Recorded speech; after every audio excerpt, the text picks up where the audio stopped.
Good evening, Chairman, members of the committee. I will also keep my comments fairly brief. There has been a great deal of discussion and debate regarding House Bill 5093, the Public Safety and Protection Act, which would, among other things, outlaw so-called sanctuary cities.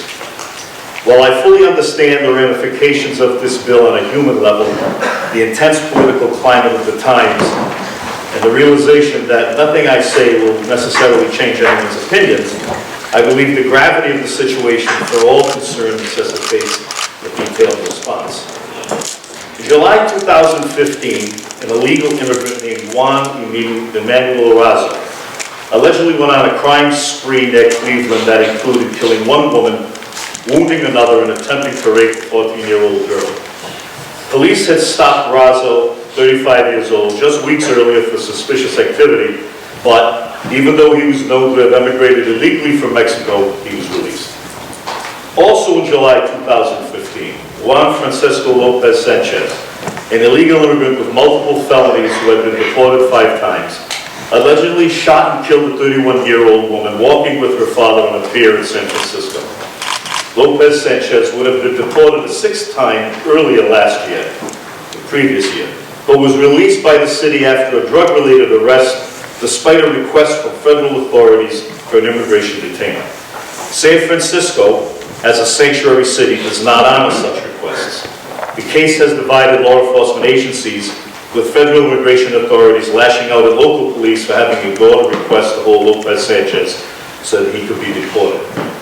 And I realized that there was, just yesterday, there was a question of a legal immigrant involved with a crime of violence in Maryland.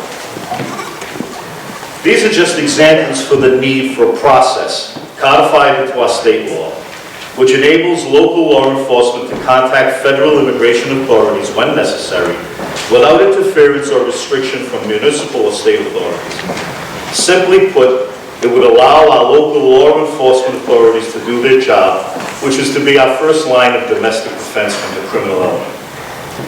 While the bill as written is broad in scope, it is the ultimate intention of the bill to engender discussion, which it certainly has, which would result in a process, a legislative process, by which the bad actors in the community are appropriately detained and upon conviction deported.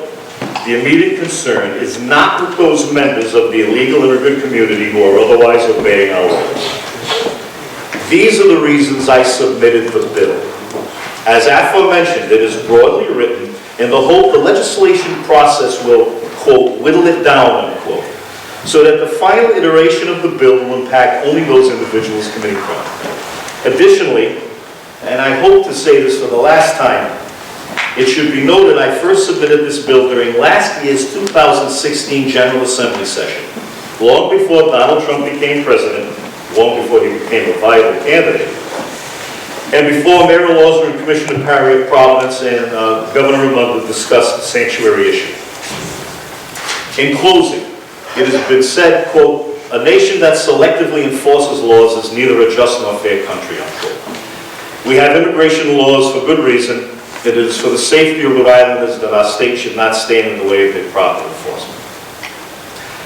I would like to take this opportunity and hope that everyone understands the reason behind why I submitted this bill last year. This issue is best handled on a federal level. And that is not to condemn or indict any congressional delegation from any state. I support our U.S. senators and my congressmen. But this is an issue that is best handled on a federal level.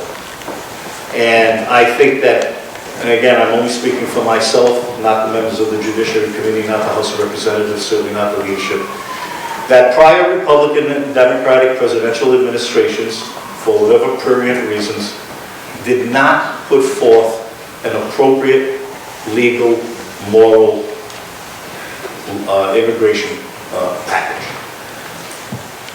And that's it.